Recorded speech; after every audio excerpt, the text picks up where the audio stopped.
Seja muito bem-vindo, muito bem-vinda a mais um Filosofia para Todos, direto aqui dos estúdios da Rádio Vibe Mundial 95,7 FM, todas sexta-feiras, 18h30, ao vivo aqui na rádio, e também no seu YouTube aí, através do Conhecimentos da Humanidade, o canal aí que tem 2.000 vídeos sobre história, religião, filosofia, psicologia, magia, todos esses assuntos bacanas que a humanidade gosta, todos os conhecimentos da humanidade.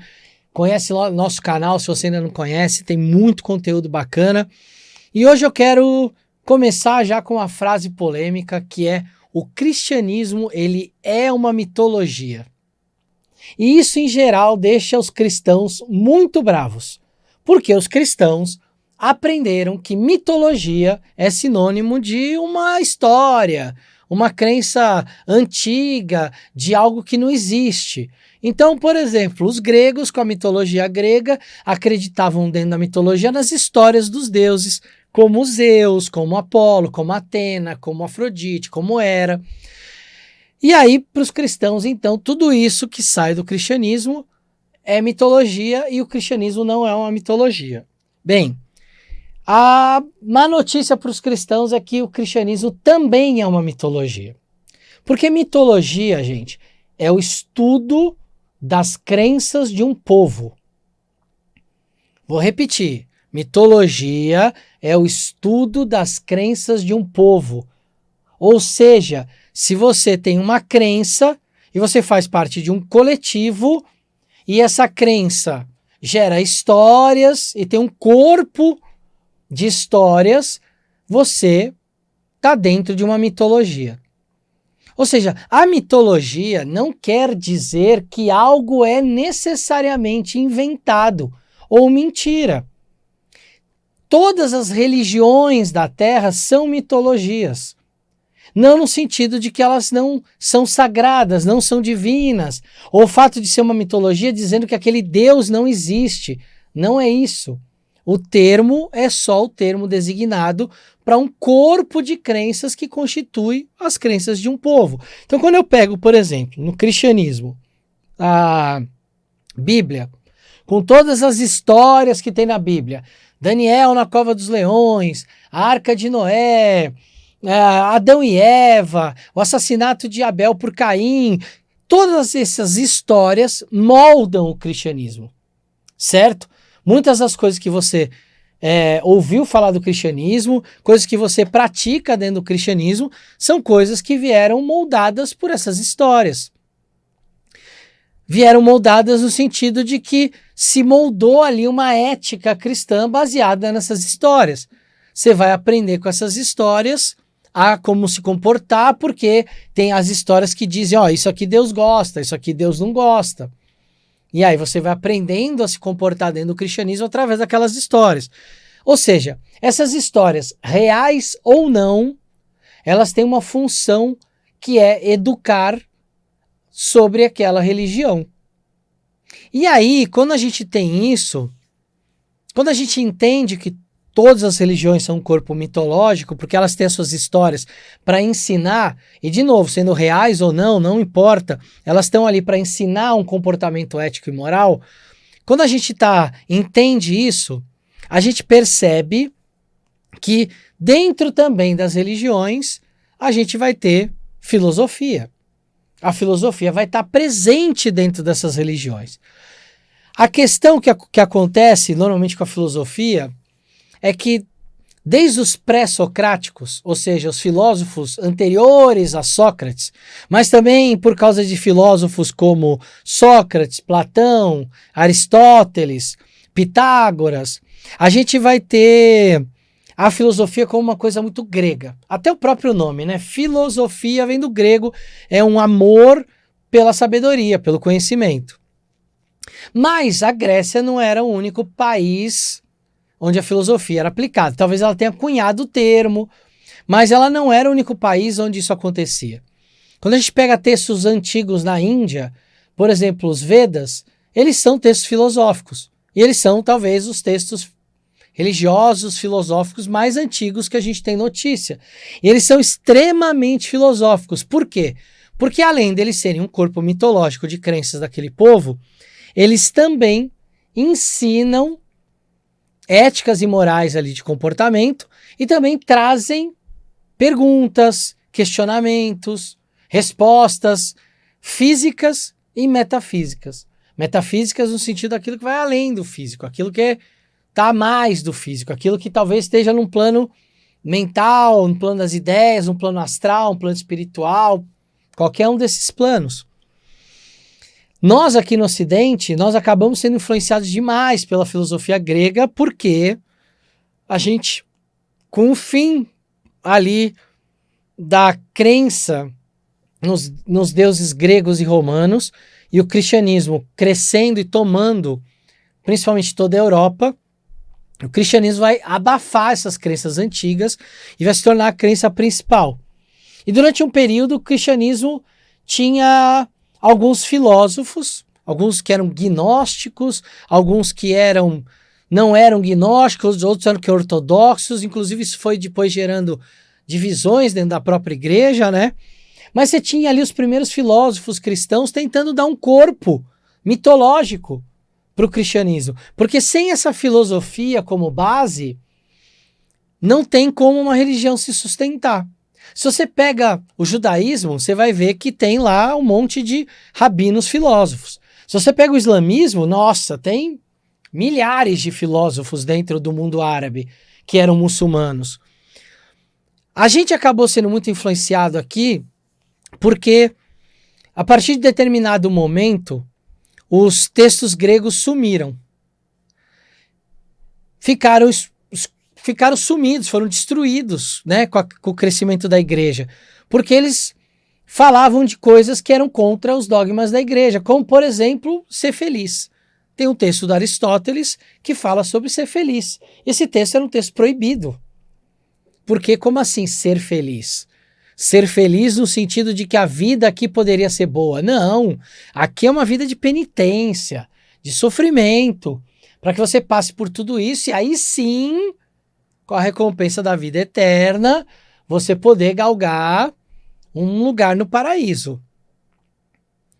Dito isso, a gente fica um tempão com a filosofia cristã crescendo, e aí quando começam as cruzadas, e o mundo europeu começa a ter contato com o mundo árabe, porque as cruzadas, gente, não era só um monte de cavaleiro cristão indo para lá para bater nos árabes, não.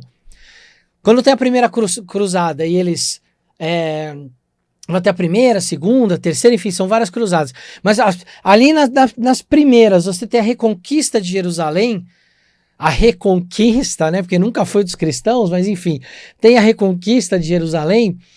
Jerusalém fica na mão dos cristãos, os cristãos passam séculos morando lá. Porque aí vão ter outras cruzadas para ir libertando outras terras, mas durante esse tempo você tem muitos cristãos que vão se mudar para lá. Muitos cristãos, inclusive, que vão casar com mulheres muçulmanas e vice-versa. Algumas mulheres também que vão casar com homens muçulmanos.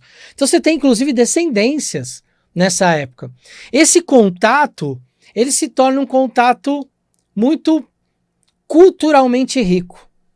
Porque tirando aquilo que a gente aprende da história, de, tiveram as cruzadas, era só um monte de exército brigando um entre o outro, não era só isso.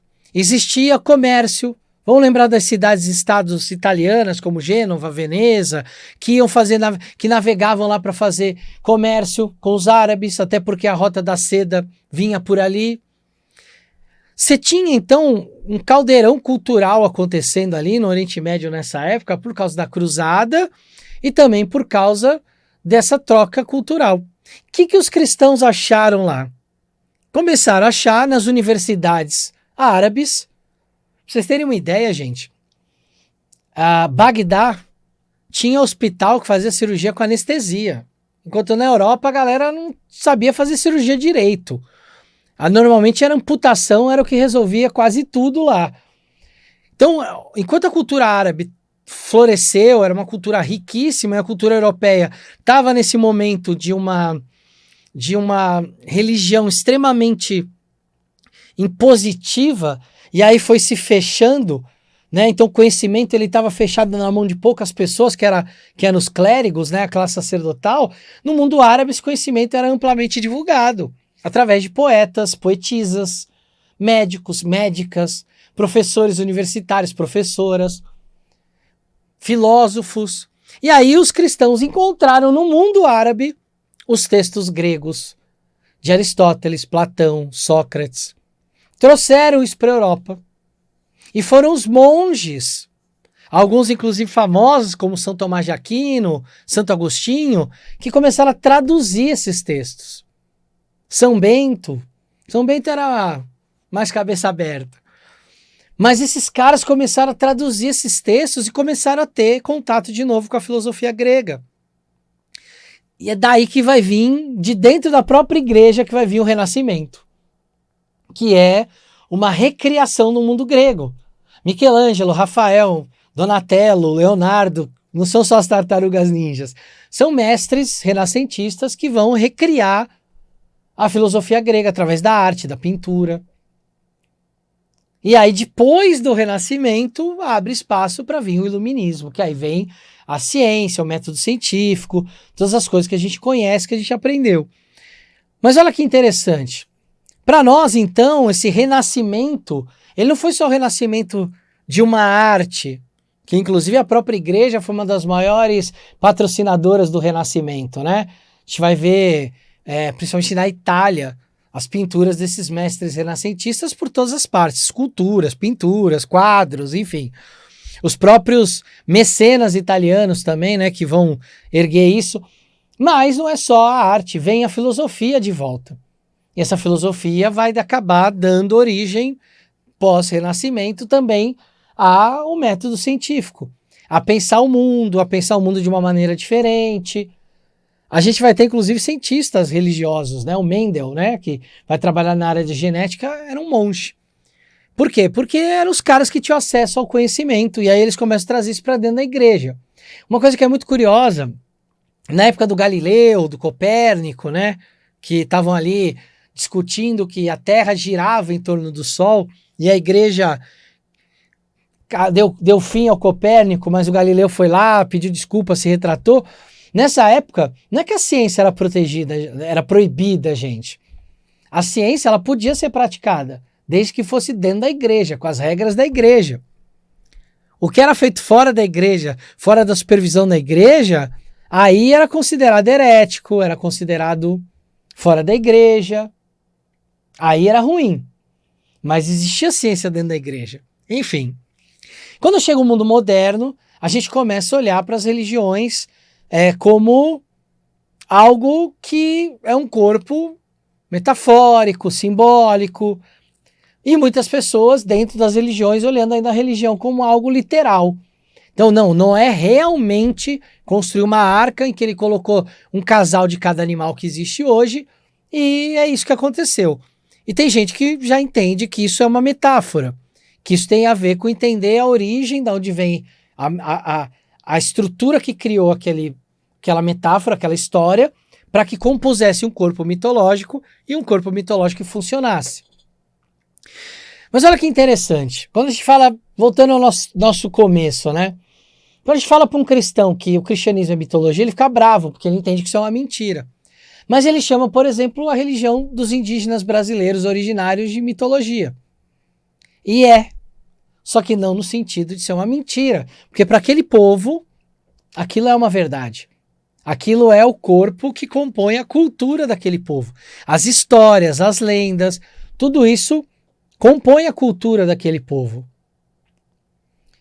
Assim como tudo aquilo compõe a cultura dos cristãos, assim como tudo aquilo compõe a cultura dos indianos, dos egípcios. Quando a gente fala de filosofia, gente, existem não só a escola grega, que vai influenciar o nosso ocidente, e que vai trazer, e que vai permear o cristianismo também. O cristianismo não sabe, mas ele é um fruto, principalmente do neoplatonismo. O cristianismo tem muita coisa de neoplatonismo, e todas as religiões precisam de uma base filosófica. Todas elas precisam, porque todas elas estão ali para tentar explicar o inexplicável. Tentar explicar o que está além do que é percebido pela razão. Tentar explicar o que está além do físico. E também do físico. Também está ali para explicar o que é o físico. E aí quando a gente começa a estudar história, a gente vai ver que o próprio pensamento grego, enquanto construção na filosofia, tem influência egípcia. A gente tem um vídeo aqui no canal que fala sobre toda a influência da filosofia egípcia na filosofia grega. E basicamente quase tudo foi influenciado do Egito. Mas não só isso.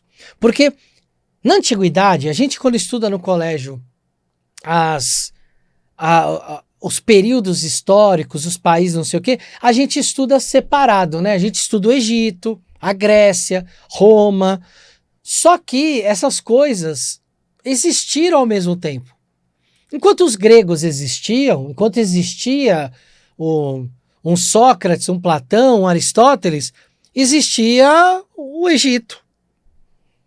O Egito governado por faraós, o Egito governado pelos persas, né? Quando Aristóteles foi o professor de Alexandre o Grande, e Alexandre o Grande chega no Egito, o Egito está dominado pelos persas, que recebem, os egípcios recebem Alexandre como um salvador, porque eles odiavam os persas. Só que quando Alexandre chega lá, ele chega sabendo da filosofia egípcia, porque ele aprendeu com Aristóteles, que aprendeu no Egito. Alexandre também tinha um amigo que era muito próximo do pai dele, né? Filipe II, o pai de Alexandre. Esse amigo, ele era apaixonado pela cultura egípcia, então Alexandre ouve muito falar sobre a cultura e a filosofia egípcia. Quando Alexandre chega no Egito, ele sabe como lidar com os egípcios, porque ele conhece a filosofia do povo. E a filosofia egípcia é uma das filosofias que mais influenciou a gente, indiretamente, através dos gregos. Mas não é só isso. Esses povos tinham contato, navegavam pelo Mediterrâneo. Fenícios, cartagineses, romanos, gregos, judeus, os semitas em geral, né? Árabes, judeus, indianos. A gente tem todo esse povo conectado. E quando o Alexandre o Grande vai lá e cria aquele império que ele criou, que não é nem de longe o maior, mas um grande império, com os métodos dele, com os méritos dele, ele chega até a Índia, porque ele sabe chegar na Índia. Porque todo mundo conhece onde é a Índia. Todo mundo sabe, porque existe comércio, as pessoas comerciavam. E através do comércio você conta histórias, você conversa. Essas mitologias são transmitidas umas para as outras. E junto com as mitologias vêm as filosofias. Então quando a gente pega os egípcios, os indianos, os chineses, os persas, os muçulmanos, o continente africano como um todo, com várias culturas diferentes, povos diferentes, com as suas filosofias, tudo isso, de uma forma direta ou indireta, vai influenciar a nossa cultura, a nossa filosofia de vida. Você tem dúvida que o fato de nós brasileiros nos banharmos todo dia, a gente toma banho todo dia, não é uma influência direta dos indígenas?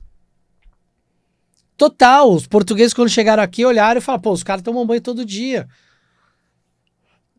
Se você viaja para certos países no mundo, a galera acha estranho a gente que toma às vezes 2 banhos por dia. Tem lugar que os caras ficam 3 dias sem tomar banho. Por que você acha que a França tem uns perfumes muito bons?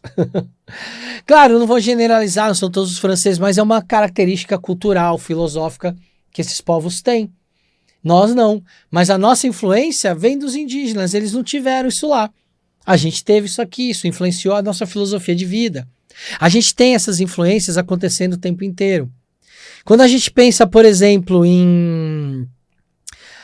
nesses outros povos, além dos egípcios, além dos indianos, os persas vão influenciar muito a gente. É por causa dos persas que a gente tem... Quando o Império Persa começa a crescer, começa a dominar outros povos, como os caldeus, como os medos, eles começam a absorver filosofias diferentes.